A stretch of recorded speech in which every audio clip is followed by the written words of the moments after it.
Ladies and gentlemen, my guest tonight is not a politician, is not a powerful military leader, is not also a man from the world of entertainment who is a very influential actor.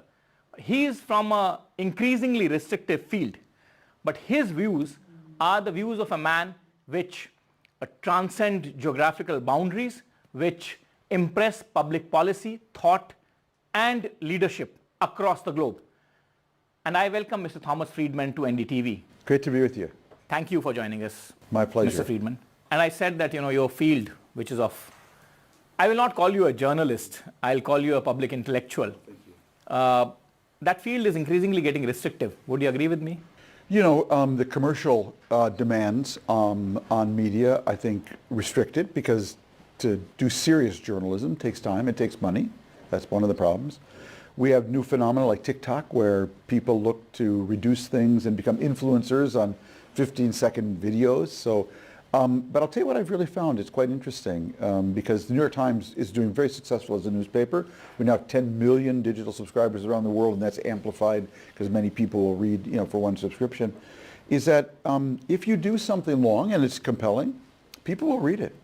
We on our news site, we know how many people click on your article, how long they spend on the article, whether they finish the article.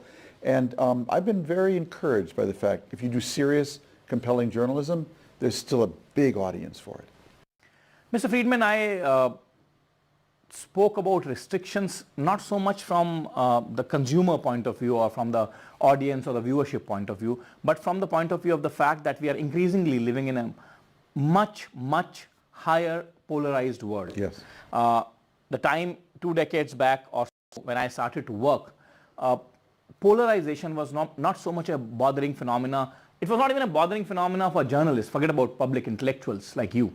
It was not even a bothering phenomena for journalists.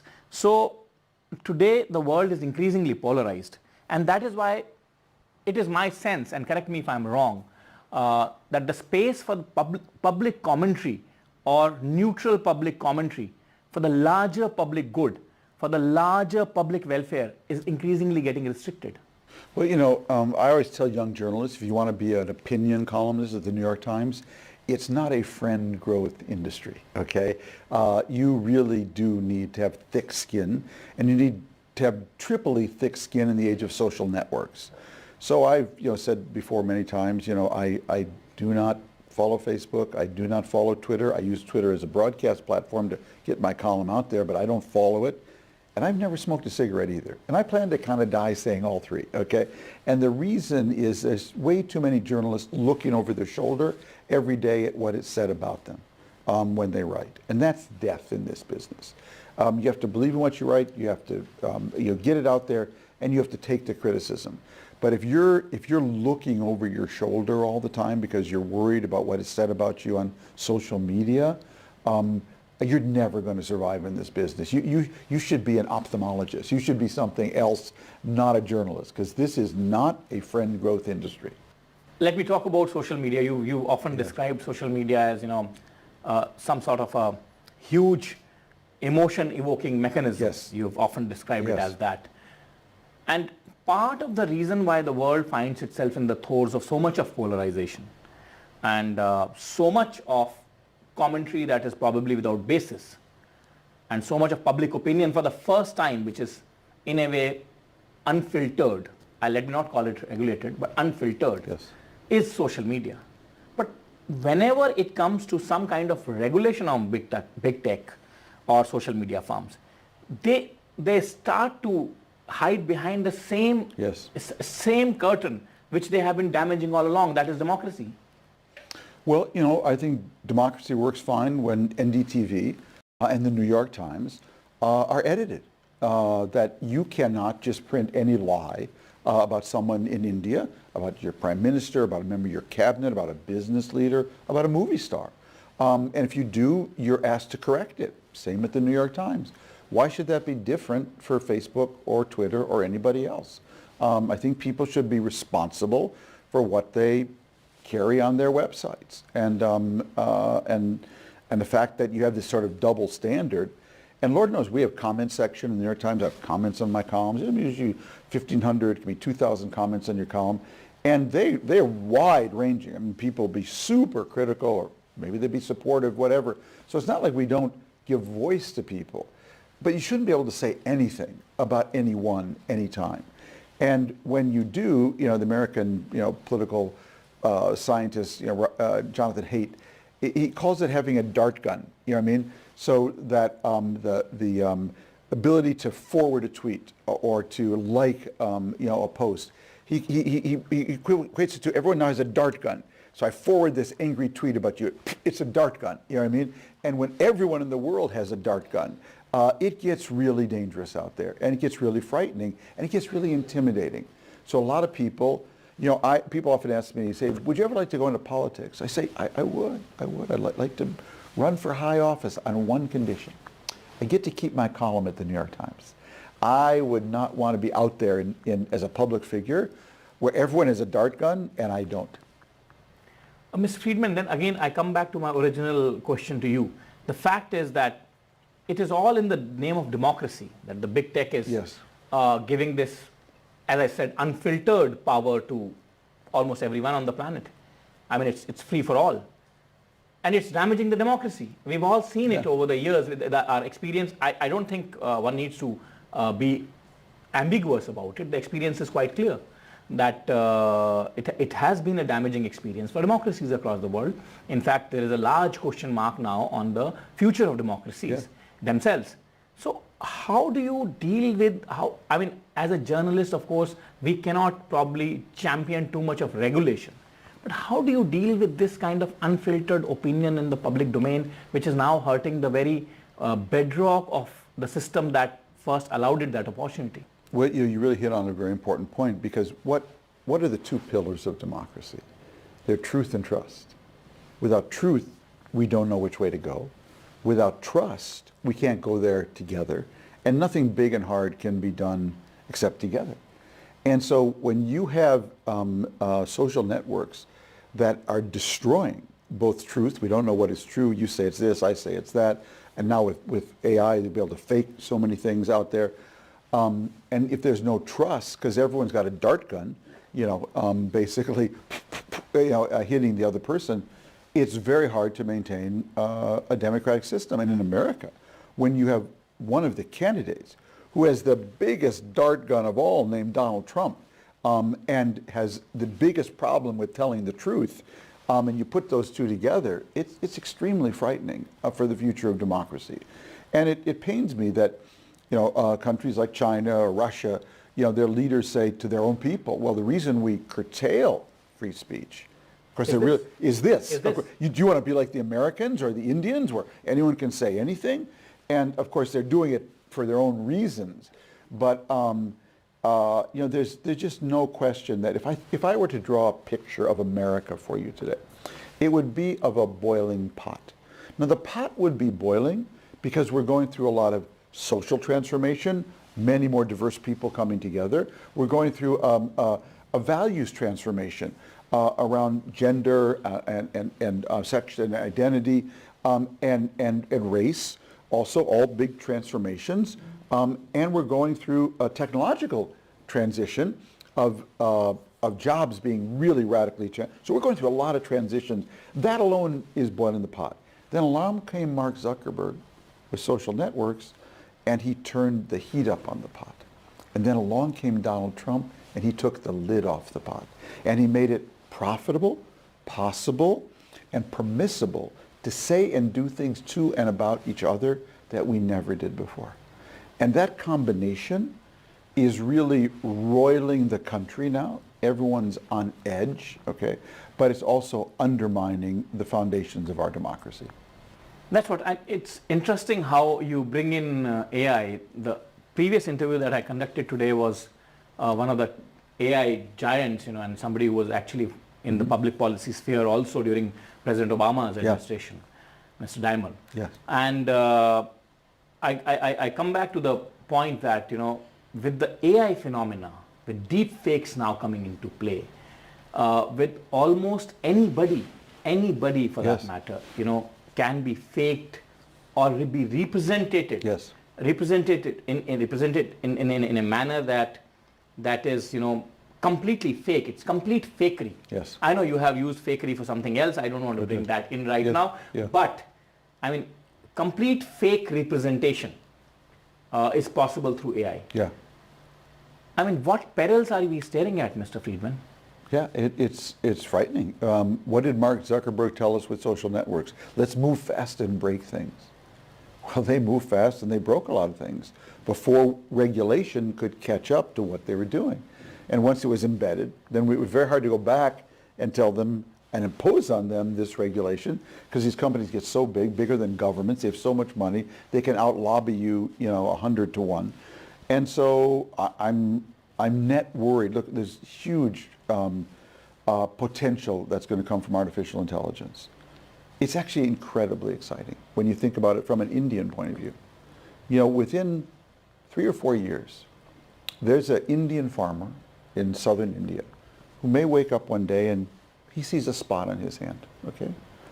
And he goes to maybe the local clinic and they say, yeah, that could be a melanoma. He's going to be able to take out his phone, he's going to take a picture of that spot, and he's going to have access to the very best medical diagnosis known to man, okay? A farmer who never had access to that before. He'll have the best, we call N of 1, just for him, prescription to deal with that melanoma, and it'll be delivered not just in his language, but in his dialect. So the potential here is for improving the quality of life for everyone on the planet, the quality of health, the economic opportunities for people. It's staggering. But the flip side is, bad guys are always early adopters. And there will be a bad guy out there who will take that same technology and use it to fake or to rile up or to enrage or to divide. And we're just at the beginning of trying to figure out how do we possibly manage that.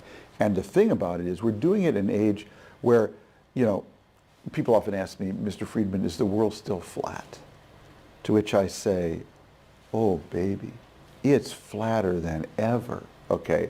We aren't just connected. We aren't just interconnected.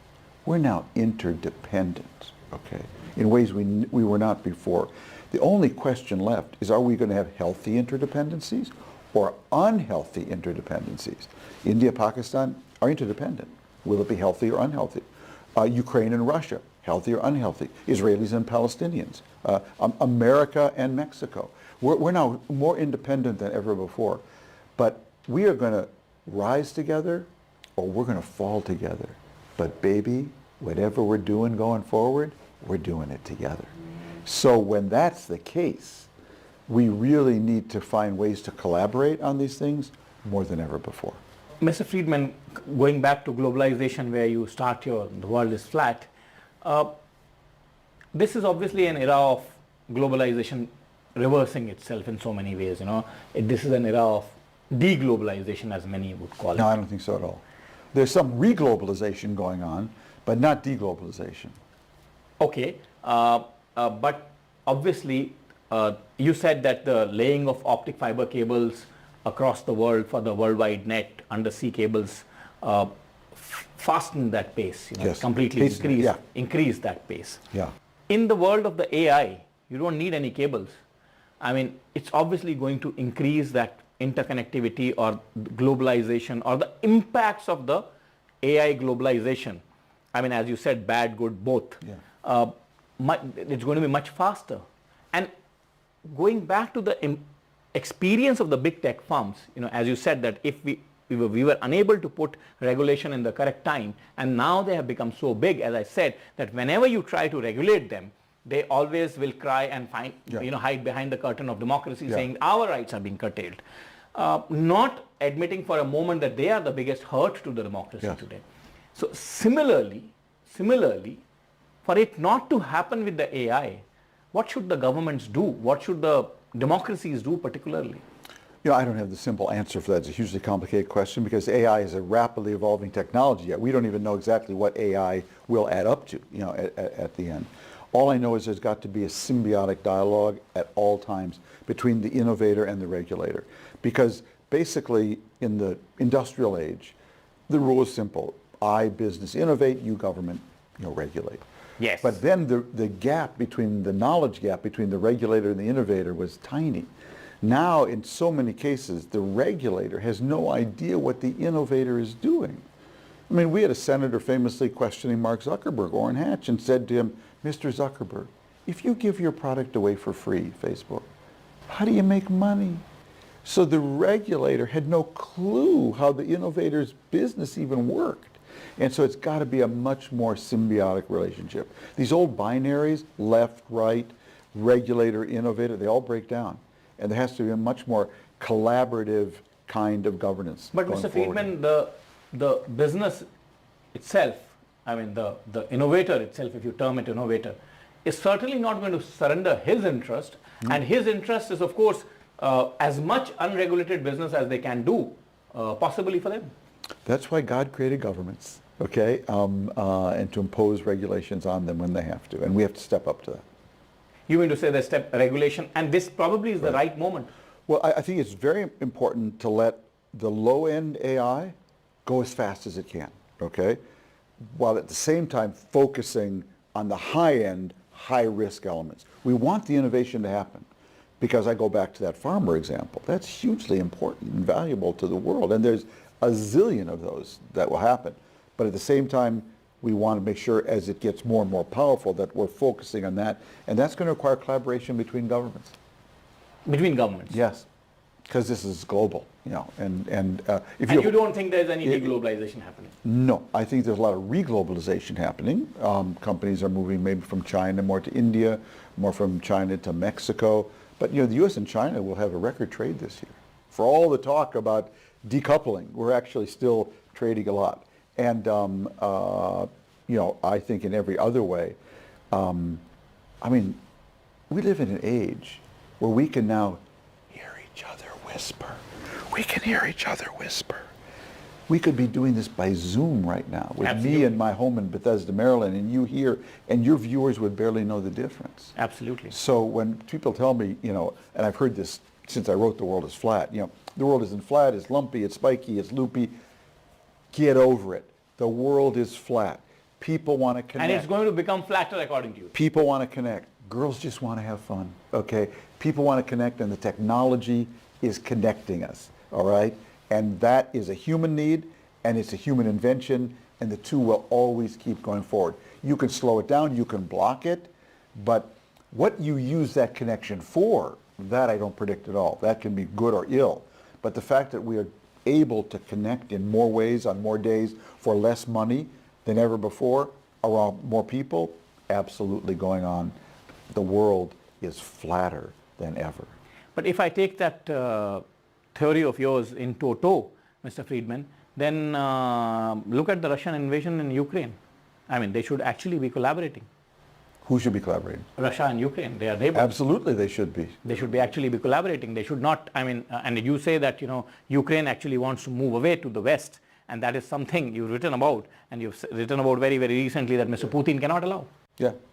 Well, that has nothing to do with the world being flat or not. That has to do with a leader who I think is a loser, Putin, and I think he came into the early 20th century and saw Russia actually taking off its economy, doing well in the early 20th century. Yes. And during that time, he was a distributor of wealth. That's how he built his legitimacy.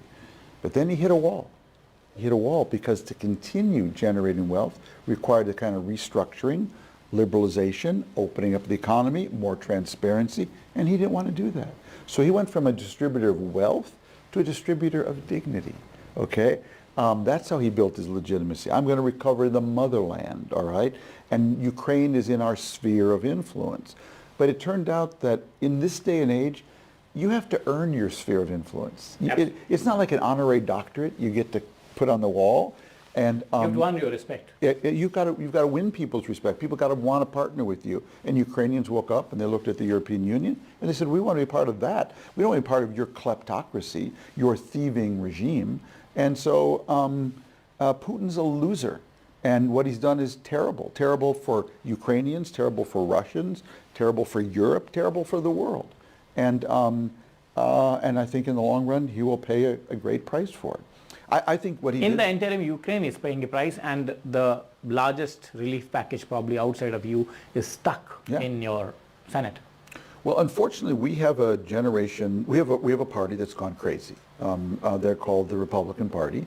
And they used to be a party that said the biggest threat to the United States is from Soviet communism. That was during the 50s, 60s, and 70s, 80s. Then we had the collapse of the Soviet Union. Now they think the biggest threat to America is wokeism. You know, liberal, progressive, woke ideas.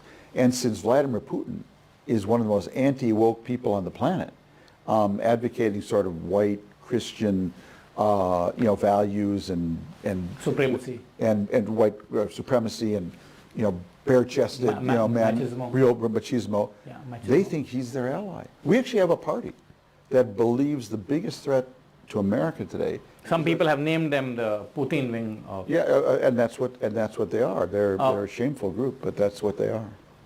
But the fact is that, be that as it may, many people would see this reluctance of the United States as a very tricky situation currently in the Russia-US conflict, because Russia seems to be marching ahead and Ukrainians... Yeah, there's no question Russia's doing better. I still don't think they can anywhere achieve their aims. I mean, this war has been a disaster for Vladimir Putin.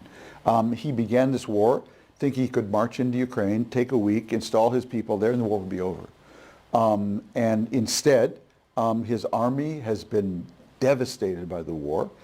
He's lost hundreds of thousands of men killed and wounded. He's had to rely on convicts from prison now to fight his battles. He's lost thousands of tanks and military pieces. He got Finland and Sweden so scared that they joined NATO. This is in the category of stupid, idiotic things a leader has done in this century.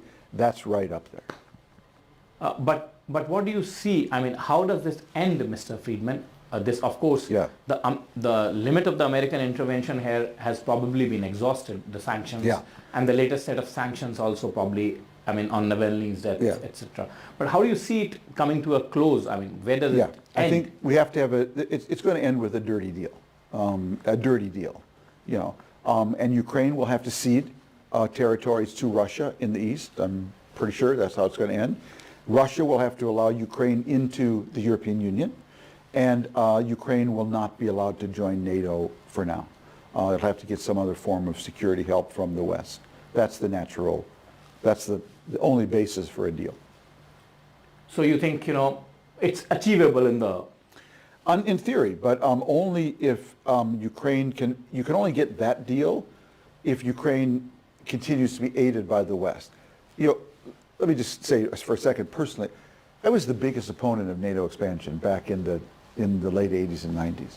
I thought we did have to respect Russia's interests there, and I still believe shoving NATO right up in Putin's face is not a wise thing. Okay, and so I'm not insensitive to those geopolitical concerns, but at the same time we're in a different era, and Ukrainian people have made their choice, and they said a future with Russia, a future with the European Union. We'd like a future with the European Union. And I think they're entitled to have that future. Like all democracies. Exactly. Mr. Friedman, thank you very much for taking time out. Pleasure. As I said, you are one of the most influential public voices in this era, and I hope more power to your voice, more power to the voices of democracy. It's great to be here with my Indian friends.